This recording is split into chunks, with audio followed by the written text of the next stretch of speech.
Hello everybody! Yes, after 3.5 long years, I have finally finished a journal. I want to talk more about my journaling process and how it changed throughout the past 3.5 years, but first I do want to show you a bit of how I keep my traveler's notebook at the moment. So first I have a Rhodia web notebook with a dot grid. Then I have this little Traveler's Company canvas pouch. So in here I just have some stickers. I cut down the sheets just to make sure they fit in this little pocket. And then I keep some of my most used washi tapes at the moment wrapped around a card that I don't use anymore. Then I have a Traveler's Company weekly planner. This is something that I just started implementing. You'll see more on this topic, but I don't use my journal as a bullet journal so much anymore. But I realized, sometimes I have a really busy week and I would like to actually write stuff down. And then finally, the other side of the canvas pouch as a zipper pocket. And I just keep here other random cutouts, either that I printed out or cut up from a magazine or kept from traveling or a restaurant or something like that. This is technically their passport size because of course they don't make pocket size notebooks. By the way, my traveler's notebook is a Chic Sparrow Mr. Darcy in burgundy and the size is the pocket size. I've made a video of my traveler's notebook setup before, but that's a bit outdated at this point. So now on to the flip through. As you guys may know, if you have been here for a while, I have been bullet journaling for a very long time. And at some point throughout this journal, you will notice that that is not really what I am doing at the moment. So you'll see at the beginning of this journal in 2019, I set it up very much like a bullet journal with different things that I wanted to track, calendars, pages with weekly layouts, and I was using it a lot at the moment. So at that point, clearly it was still working for me. But at some point here, and I think it was maybe somewhere closer to COVID where everything just changed for everyone, whether we like it or not, it just became less of the bullet part of the bullet journal, more of the actual journaling. And I do think that the big chunks of time where I stopped using this journal wasn't necessarily because I didn't have a reason to use it.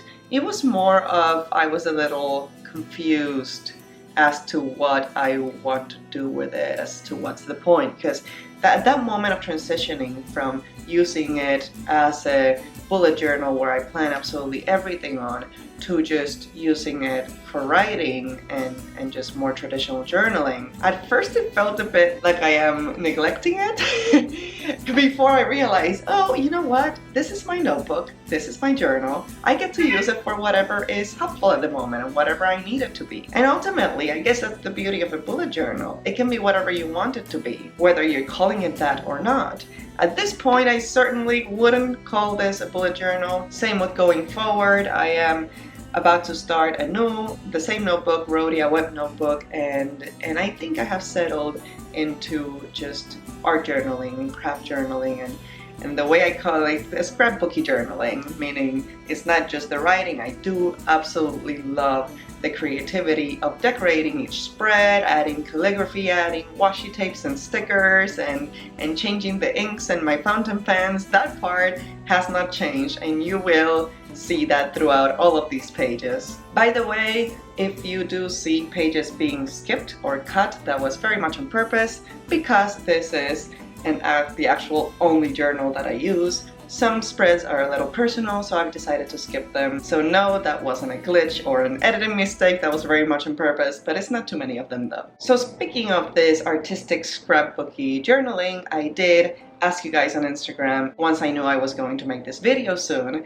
to ask me questions related to journaling. And the first one was, how do you motivate yourself to journal? Which I did throughout this notebook, Loose Motivation, at multiple months at a time, actually, sometimes. And at this point, I feel like in terms of journaling, it has become a bit of a brain dump. So whenever I have an idea or a thought that I keep developing in my head, I just need to put it down on the page so that I don't feel like I'm going to forget it. So some of it is that. A lot of it is based on books I read. You'll notice a lot of quotes are from books, and most of those are books that I was actually reading at the moment. I love underlining books, I know. Sorry, book police, sue me, but I love writing in my books, you know. I purchased them for a reason. I can do whatever I want with them. So I underline quotes that I like in books, and then when I'm done with the book, I'll go back and look at everything I underline and pick one or two quotes that really stand out and add them to the spread where I'm going to journal about that book or anything that that book inspires. Another thing I journal about is trips. I love traveling both for myself and for work, so it's nice to keep that memory of those experiences, the things I go do, the shows I go see, and sometimes it's just a sad rant. I don't know what else to call it, but sometimes I'm just not, frustrated with something, or life feels like it's too much, and I think that's something that all of us in occasion can relate. So that's another thing to journal about for me, is to just let all of that out, and it's very therapeutical in that sense. So motivation really does come from everywhere. It's really about building the habit of, this is how I'm going to channel all of these thoughts that I have going on in my mind. The next question was, what is your favorite but not expensive tool for journaling? And it's really hard to just pick one, but there are definitely certain things that I would consider a bit expensive. Also, I guess there's the disclaimer of expensive is different for everyone. I don't want it to sound like just because I don't consider it expensive, or I do consider it expensive, that you have to agree with me. This is just based on my own personal experience. I think, for example, a leather traveler's notebook is a bit expensive. For me, it feels worth it because I have this one that I've been using for so long now, and I haven't felt the need to purchase another one. But I know that for some other people, it becomes a bit of a hobby to collect them as well, and that can get quite pricey. But as far as things that I consider affordable, the actual notebook that I use, the Rhodia notebook, I just bought the new one that I'm about to substitute this one with at Atlas Stationers here in Chicago, and it was $14. And considering this last one lasted me for almost 4 years, I think that's pretty reasonable. Same with fountain pens. Fountain pens can get extremely expensive, as we all know, but you can also get $5 fountain pens or $10 fountain pens, and you can keep switching out the ink and cleaning it up, and it can last you forever. And fountain pens are really one of my favorite journaling tools, because even if you don't have anything else on the page, it's still the fact that you have a variety of ink colors and ink properties, and having shimmery inks here and there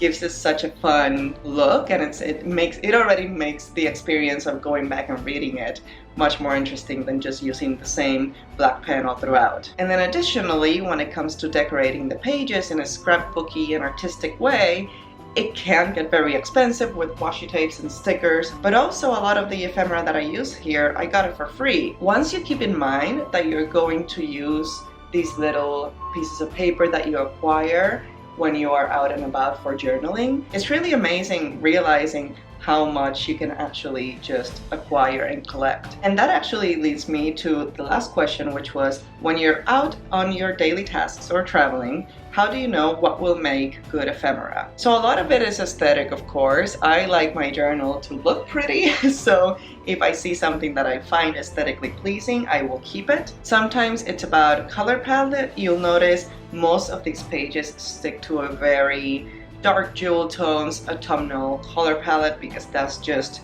the colors that I like. So if I see something, for example, that is this dark burgundy color, or a mustard or forest green color, I will probably keep it because it'll match everything else that I already have, so that everything looks cohesive. And then another thing to also keep in mind is, ultimately, journaling is also about conserving and prolonging these memories that we have. So if I had a really good day, and that day I acquired a ticket stub from something, and it's not necessarily pretty, but it reminds me of that awesome day that I had with a friend or by myself traveling, that is something that I'm going to want to keep, because when I look back at the journal, which I do, it'll give me a lot of joy to go back and see it. So that's really what it's about. It's about paying attention to these things that you come across and not just throwing it out thinking it's just unnecessary paper, but holding on to it and then further developing that memory with what you journal about. So that's it. That's all I have for you today.